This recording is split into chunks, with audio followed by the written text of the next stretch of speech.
kita akan belajar tentang cara perkembangbiakan tumbuhan. Ya, terima kasih Bu Hana. Padahal minggu kemarin kita juga sudah belajar ya Bu Hana tentang perkembangbiakan, tetapi perkembangbiakan hewan. Nah, sekarang kita akan belajar perkembangbiakan tumbuhan nih Bu Hana. Apa saja sih ya Bu Hana? Ya, setelah belajar banyak minggu lalu soal hewan, saatnya ini kita belajar soal tumbuhan.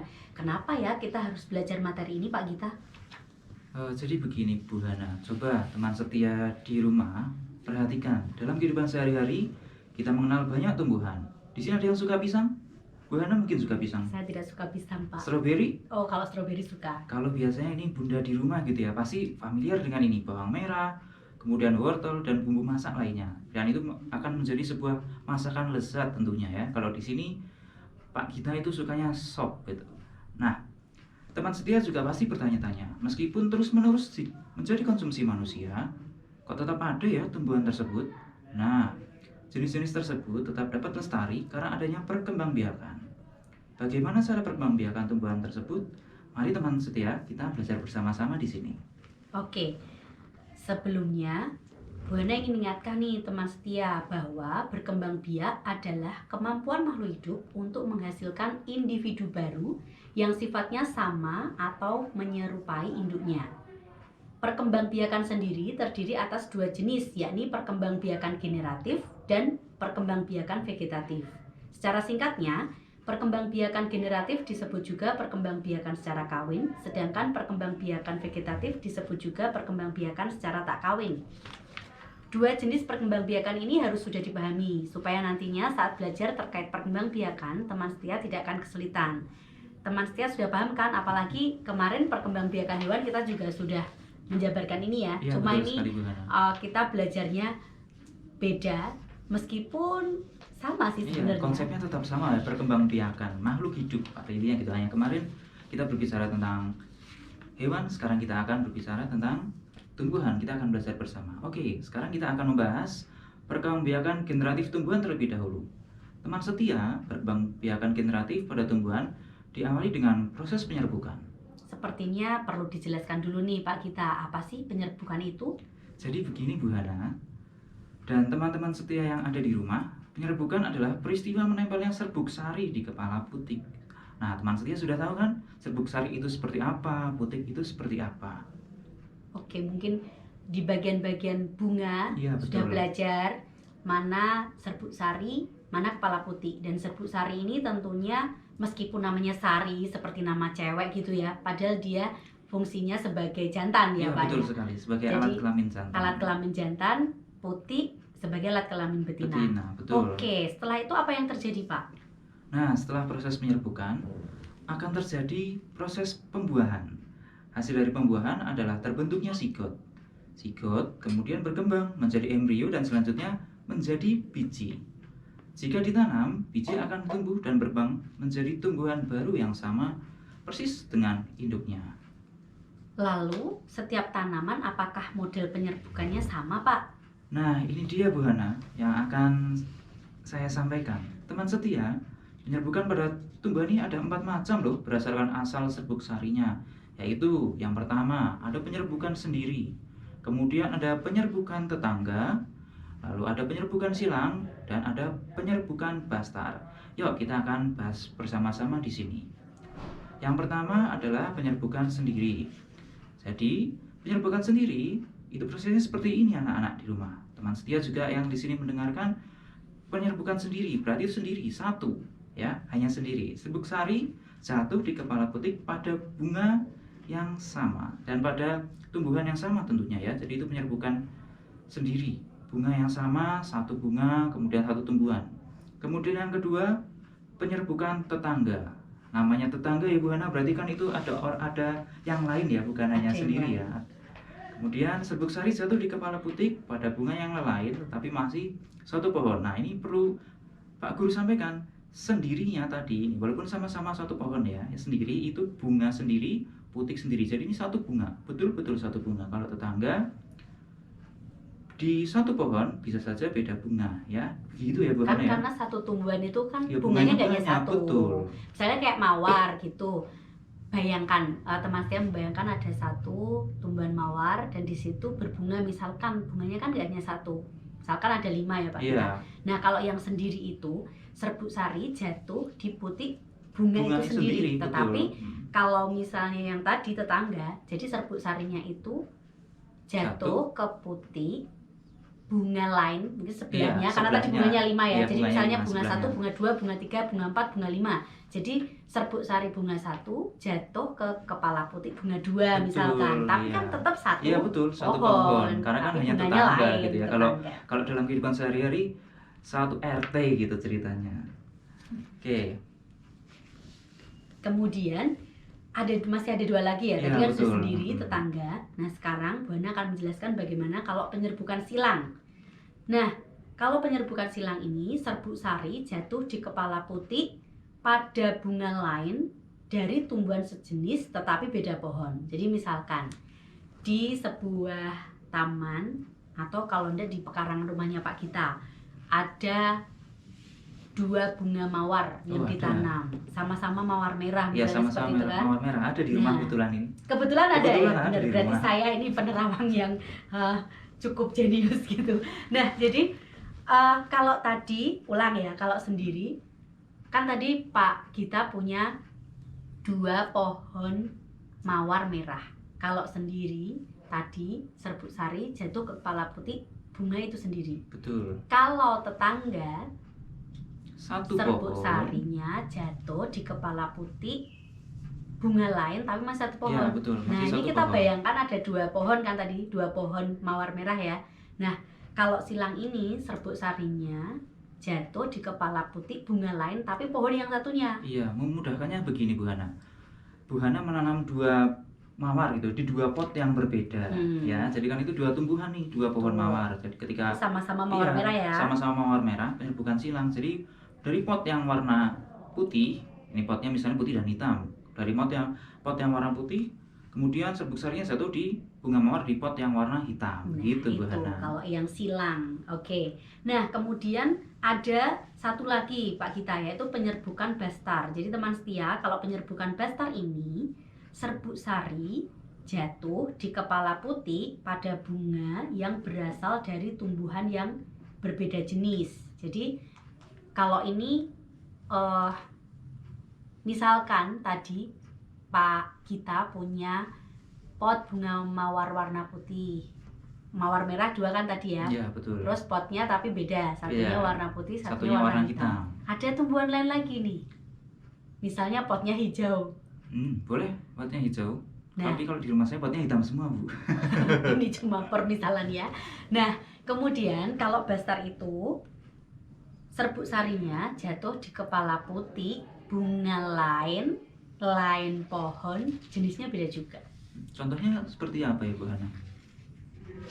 Mawar, kalau tadi sama-sama mawar Iya, merah tadi sama ya. mawar merah. Nah, yang di pot hijaunya itu mungkin mawar tapi varietasnya beda. Sama sih jenisnya mawar, tapi ada kan misalnya mawarnya satu mawar putih. Iya, betul. Dan nanti mungkin akan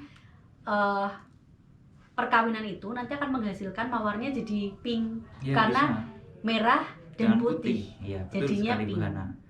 Nah, tadi itu ya dari berbagai macam penyerbukan berdasarkan serbuk sarinya ya, asal serbuk sarinya. Nah, materi semakin menimbulkan banyak pertanyaan ya Bu Hana ya, karena betul. memang materinya cukup variatif. Lalu prosesnya nih Bu Hana, apakah tumbuhan sendiri yang melakukan? Padahal kan tumbuhan hanya dapat bergerak jika ada bantuan dari pihak lain. Oke, pertanyaan yang bagus Pak Gita. Teman setia, namun proses penyerbukan ini tidak dapat dilakukan sendiri loh oleh tumbuhan. Penyerbukan dapat terjadi karena bantuan angin, serangga, air, bahkan manusia. Ayo kita simak bersama. Yang pertama, namanya adalah anemogami. Anemogami merupakan penyerbukan dengan bantuan angin. Contoh tumbuhan yang penyerbukannya dibantu dengan angin diantaranya jagung dan padi. Nah, bantuan apa lagi ya? Kalau tadi kan angin, terus apa lagi ya nih Pak Gita? Ya, ada juga menggunakan bantuan serangga Bu Hana. Namanya entomogami. Nah, jadi seperti ini anak-anak, teman setia juga, saat serangga mengisap nektar pada bunga, serbuk sari menempel pada tubuh serangga. Selanjutnya, serangga akan hinggap pada bunga lain. Nah, Serbuk sari yang dibawa oleh serangga tadi akan berjatuhan di kepala putik bunga lain. Contohnya ada tumbuhan bunga matahari dan mawar. Kemudian ada juga yang menggunakan bantuan manusia. Jadi selama ini kan manusia juga, kalau teman setia dan anak-anakku sekalian melihat di rumah itu ada, ketika bapak ibu kalian mungkin ya di rumah itu menyemprotkan ya menggunakan bantuan manusia atau dengan rekayasa tertentu. Nah, jadi namanya antropogami, penyerbukan dengan bantuan manusia. Dilakukan manusia karena letak benang sari dan putik tidak memungkinkan adanya penyerbukan secara alami. Maka diperlukan manusia untuk membantu penyerbukannya, seperti contohnya pada tumbuhan vanili dan anggrek. Betul, dan yang terakhir adalah dengan hidrogami. Dari katanya hydro gitu kan, berarti sudah ketebak nih, bantuan air ya. Jadi merupakan penyerbukan dengan bantuan air. Aliran air dapat menghanyutkan serbuk sari sehingga membuatnya menempel di kepala putik. Contoh tumbuhannya adalah hidrilla dan ganggang. Jadi juga tumbuhannya yang hidup di air juga ya. Iya, karena hidro ya. Nah, buat teman setia dan anak-anak di rumah, juga ayah bunda nih yang mendampingi belajar putra-putri terkasihnya di rumah. Dari pembahasan tersebut, ada 4 cara penyerbukan tumbuhan sebagai proses awal perkembangbiakan generatif, yakni penyerbukan sendiri, tetangga, silang, dan bastar. Proses penyerbukan ini dengan beberapa perantara juga loh, yakni melalui angin, serangga, manusia, dan air. Sekarang kita akan bahas yang secara vegetatif. Kalau tadi generatif itu lewat perkawinan, dan namanya kalau di tumbuhan memang istilahnya penyerbukan. Nah, sekarang kita mau bahas yang vegetatif. Ya, nah perlu Pak Guru ingatkan di sini bahwa perkembangan vegetatif disebut juga perkembangbiakan secara tak kawin. Jadi kemarin kita walaupun sudah belajar, ya perlu Pak Guru ingatkan di sini. Perkembangan ini terjadi tanpa adanya proses perkawinan. Alat perkembangan vegetatif pada tumbuhan berasal dari bagian-bagian tumbuhan induknya buahnya. Betul sekali. Nah, perkembangan vegetatif dibagi menjadi 2, yaitu vegetatif alami dan vegetatif buatan. Nah, sekarang kita akan bahas satu persatu ya. Meskipun yang buatan sebenarnya Ya, udah buatan, kita bahas iya, karena sudah bahas di pertanyaannya depan, Om betul. Arif tadi yang anggrek ya. Pertanyaannya di depan itu ya. Perkembangbiakan vegetatif alami merupakan perkembangbiakan yang terjadi tanpa bantuan manusia. Yuk kita simak beberapa cara tumbuhan melakukan perkembangbiakan vegetatif alami berikut ini. Ya, yang pertama yang vegetatif alami seperti pertanyaan tadi, tunas ya Kak Surya, ada yang tanya tunas Betul tadi. sekali. Nah, tunas itu apa sih? Tunas adalah anakan yang tumbuh di dekat tumbuhan induknya. Tunas dapat muncul dari akar, batang, atau daun pada tumbuhan yang telah tua. Nah, contoh tumbuhan yang berkembang biak dengan tunas akar adalah cemara dan sukun.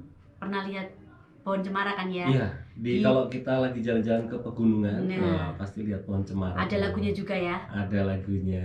Terus contoh tumbuhan yang berkembang biak dengan tunas batang adalah pisang. Tadi yang tanya soal pisang, jadi pisang itu dengan tunas Iya. ya, dengan tunas dan khususnya dengan tunas batang. Batang ya. Nah, tadi juga ada yang tanya Selain cocor bebek tadi. contoh tunas tumbuhan yang adventif berkembang ya. biak dengan tunas daun adalah cocor bebek. Tapi selain itu tanaman apa lagi Pak Gita selain cocor bebek? Kalau di rumah saya mencoba lidah mertua. Oh iya, Betul, lidah mertua mertua. ya. Tapi Berhasil, bukan mertua yang sesungguhnya loh Iya, ya. Nama tanamannya tanaman lidah betul sekali, mertua. lidah mertua. Itu namanya apa ya? Sansevieria bukan? Iya, sansevieria. Iya. Nama Jadi- latinnya ya, Iya, Sansevieria. Ya, betul Sansevieria. sekali. Dan itu konon katanya bagus buat kesehatan ya Pak Iya, Gita itu ya. karena menyerap udara kotor. Betul. Nah, itu apakah memang bagus dikasih di ruangan gitu? Karena kalau bagus dikasih ruangan tidaknya itu karena ada unsur estetika juga ya. Ya. Jadi ketika ditaruh di ruangan, tentunya kita harus meletakkan di tempat yang pas. Berkaitan dengan fungsinya, manfaatnya, kalau terlalu banyak di dalam kan juga kurang baik. Gitu. Jadi hanya di tempat-tempat yang seperlunya saja di dalam. Oke. Gitu. Sansevieria lidah mertua. Jadi tadi Oke. terjawab ya selain cocor Terjawab. bebek. Mungkin kalau Hmm, habis ini terus langsung mau praktek untuk boleh.